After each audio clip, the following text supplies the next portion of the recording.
Resumen capítulo 7 del libro Los Embajadores. Un matrimonio deshonesto es castigado. Mientras los discípulos proclamaban el Evangelio, una multitud creyó. Muchos de esos primeros creyentes fueron inmediatamente separados de sus familias y amigos, y fue necesario proveerles de comida y refugio. Los creyentes que tenían dinero y posesiones alegremente se sacrificaban para hacer frente a la emergencia. Vendían sus casas o tierras, traían el dinero y lo ponían a los pies de los apóstoles. Su amor por sus hermanos y por su causa que habían abrazado era mayor que el amor al dinero y las posesiones. Creían que las personas eran más preciosas que cualquier riqueza terrenal. La conducta de Ananías y Zafira estaba en marcado contraste. Estos profesos discípulos habían oído el Evangelio predicado por los apóstoles, habían estado presentes cuando tembló el lugar en el que estaban reunidos y todos fueron llenados del Espíritu Santo. Bajo la influencia directa del Espíritu de Dios, Ananías y Zafira habían hecho una promesa de entregar al Señor las ganancias de la venta de una cierta propiedad. Después de eso, comenzaron a arrepentirse de haber hecho esa promesa y se dieron a los sentimientos de avaricia. Pensaron que se habían apresurado mucho y decidieron no cumplir con su pacto. Sintieron vergüenza de que sus hermanos supieran que su egoísmo les permitiría entregar lo que habían dedicado solamente a Dios. Deliberadamente decidieron vender su propiedad y fingir dar el total al fondo común, pero se quedarían con una gran suma. Así se asegurarían el derecho a vivir del fondo común y a la vez se ganarían la estima de sus hermanos.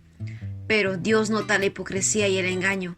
Ananías y Zafira mintieron al Espíritu Santo y su pecado recibió un juicio más rápido.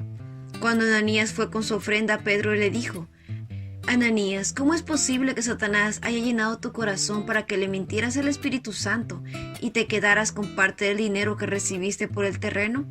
¿Acaso no era tuyo antes de venderlo? Y una vez vendido, ¿no estaba el dinero en tu poder? ¿Cómo se te ocurrió hacer esto? No has mentido a los hombres, sino a Dios. Al oír estas palabras, Ananías cayó muerto, y un gran temor se apoderó de todos los que se enteraron de lo sucedido. Ananías no había estado bajo ninguna influencia indebida cuando sintió el deseo de sacrificar sus posesiones. Había actuado por decisión propia, pero al intentar engañar a los discípulos, le había mentido al Todopoderoso. Unas 3 horas más tarde entró su esposa, sin saber lo que había ocurrido, y Pedro le dijo: ¿vendieron ustedes el terreno por tal precio? Ella respondió: sí, por tal precio. Pero Pedro le dijo: ¿por qué se pusieron de acuerdo para poner a prueba el Espíritu del Señor? Mira, los que sepultaron a tu esposo acaban de regresar y ahora te llevarán a ti. Inmediatamente ella cayó a sus pies y murió. Cuando los jóvenes llegaron, la encontraron muerta y la llevaron y la enterraron junto a su esposo. Vino un gran miedo sobre toda la iglesia y sobre todos los que oyeron estas cosas. La sabiduría infinita vio que esta manifestación de la ira de Dios era necesaria para proteger a la joven iglesia de la desmoralización. La iglesia hubiese estado en peligro si, en rápido aumento de conversos, los hombres y las mujeres que se sumaban fueran adoradores de Mamón. Este juicio fue una advertencia para la iglesia, que evitara la falsedad y la hipocresía y se cuidara de robar a Dios. Dios ha hecho que la proclamación del Evangelio dependa de la labor y de los dones de su pueblo, las ofrendas voluntarias y los diezmos. Dios reclama la 10ª parte, nos da la libertad de decidir si daremos más que esto. Pero cuando el corazón es movido por el Espíritu Santo y se hace un voto para dar cierta cantidad, quien hizo el voto ya no tiene ningún derecho a la porción que ha sido consagrada. Cuando la luz divina está brillando en el corazón con claridad inusual, el egoísmo habitual afloja su asidero y hay disposición para dar a Dios.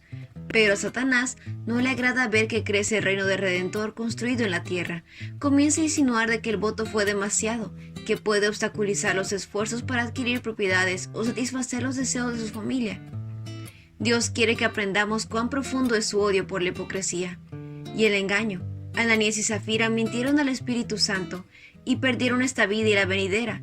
Dios declara que en la santa ciudad nunca entrará nada impuro, ni los idólatras ni los farsantes. Que el decir la verdad sea parte de nuestra vida. Jugar con la verdad implica el naufragio de la fe. Quien pronuncia mentiras vende su alma al mercado más barato. En el caso de Ananías y Zafira, el fraude contra Dios fue castigado de forma especial.